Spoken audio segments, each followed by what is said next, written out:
Film ഗാരേജിന്റെ ഇന്നത്തെ ഏറ്റവും പുതിയ വീഡിയോയിലേക്ക് ഒരുക്കും സ്വാഗതം. ഉണ്ണി മുകുന്ദൻ നായകനെത്തിയ മാർക്കോ ആ സിനിമയുടെ ഒരു മാസം തിയേറ്ററുകളിൽ പിന്നിടാനായിട്ട് ഒരുങ്ങുകയാണല്ലോ. ഇന്ന് സിനിമയുടെ ഒന്നിലധികം ഒഫീഷ്യൽ അപ്ഡേറ്റുകൾ വന്നിരിക്കുകയാണ്. അത് പ്രകാരം മാർക്കോ എന്ന സിനിമയുടെ ഏറ്റവും പുതിയൊരു 100 കോടി പോസ്റ്ററാണ് പുറത്തു വന്നിരിക്കുന്നത്. നേരത്തെ ഏകദേശം 10 ദിവസങ്ങൾക്ക് മുന്നേ മറ്റൊരു 100 കോടി ഒഫീഷ്യൽ പോസ്റ്റർ വന്നതാണ്. എന്നാൽ ഇന്നത്തെ 100 കോടി പോസ്റ്ററിൽ രേഖപ്പെടുത്തിയിരിക്കുന്നത് ഒരു മലയാളം സിനിമയുടെ ചരിത്രത്തിൽ ആദ്യമായിട്ട് 100 കോടി കളക്ഷൻ കടക്കുന്ന ഈ സർട്ടിഫിക്കറ്റ് ലഭ്യമായ സിനിമ കൂടിയായിട്ട് മാർക്കോ മാറിക്കഴിഞ്ഞിരിക്കുന്നുവെന്നാണ്. സിനിമ ഒരു വൻ വയലൻസ് നിറഞ്ഞ ആക്ഷൻ സിനിമയായിട്ട് തിയേറ്ററുകളിലേക്ക് എത്തിയ ത്രില്ലർ സിനിമ കൂടിയാണല്ലോ. ഇപ്പോഴത്തെ സിനിമയുടെ ഏറ്റവും പുതിയ 100 കോടി പോസ്റ്റർ നമ്മുടെ പ്രേക്ഷകർ വലിയ രീതിയിൽ ഏറ്റെടുത്തിരിക്കുകയാണ്. ഇതിനിടയിൽ സിനിമയുടെ മറ്റൊരു അപ്ഡേറ്റ് എന്തെന്നാൽ ഇന്ന് സിനിമ 99 രൂപ ടിക്കറ്റ് നിരക്കിൽ PVR സ്ക്രീനുകളിൽ കാണാം എന്നതാണ്.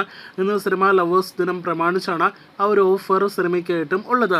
അപ്പോൾ കാത്തിരിക്കൂ. ഹനീഫ് അദീനിയുടെ ഉണ്ണി മുകുന്ദൻ നായകനെത്തിയ മാർക്കോയുടെ ഫൈനൽ വരെയുള്ള കൂടുതൽ ഇതുപോലുള്ള ബോക്സ് ഓഫീസ് കളക്ഷൻ അപ്ഡേറ്റുകൾ കേട്ടാം. ഇന്ന് മലയാളത്തിൽ ഒരു സിനിമ റിലീസ് ചെയ്തിരിക്കുകയാണ്. അത് മമ്മൂട്ടി ചേട്ടൻ നായകനെത്തിയ അവനാഴി എന്ന സിനിമയാണ്. മമ്മൂട്ടിയുടെ ഒരു പോലീസ് വേഷം നാം കണ്ട 38 വർഷങ്ങൾക്ക് ശേഷം വീണ്ടും തിയേറ്ററുകളിൽ റിലീസ് ചെയ്യുന്ന സിനിമ കൂടിയാണ് അവനാഴി. ഇത് ഒന്നാമത്തെ തവണയല്ല, രണ്ടാമത്തെ തവണയല്ല, മൂന്നാമത്തെ തവണയാണ് സിനിമ തിയേറ്ററുകളിലേക്ക് എത്തുന്നത്. 2K വെർഷനാണ് നിലവിൽ റീമാസ്റ്റർ ചെയ്ത് റിലീസ് ചെയ്തിരിക്കുന്നത്. കഴിഞ്ഞ ഏതാനും മാസങ്ങളായിട്ട് സിനിമയുടെ റിലീസിനെ കുറിച്ച് നാം കേട്ടുകൊണ്ടിരിക്കുകയായിരുന്നെങ്കിലും ഒരു സൂപ്പർ ഹിറ്റ് സിനിമയായിരുന്നെങ്കിലും കൾട്ട് ക്ലാസിക് എന്ന ആരാധകർ പറയുന്ന സിനിമയാണെങ്കിലും ഒരു തരത്തിലും നല്ല സപ്പോർട്ടല്ല മമ്മൂട്ടി ചേട്ടന്റെ ആരാധകരിൽ നിന്നും ഈ സിനിമയുടെ റിലീസിന് ലഭ്യമായിരിക്കുന്നത്. കൂടുതൽ പറഞ്ഞാൽ മമ്മൂട്ടി ഹീറ്ററാക്കും മമ്മൂട്ടി ചേട്ടന്റെ ആരാധകർ എന്നതുകൊണ്ട് കൂടുതൽ പറയുന്നില്ല. അപ്പോൾ കാത്തിരിക്കൂ സിനിമയുടെ കളക്ഷനെ കുറിച്ചുള്ള എന്തെങ്കിലും വാർത്തകൾ പ്രേക്ഷകർ കേൾക്കുവാനായിട്ട്.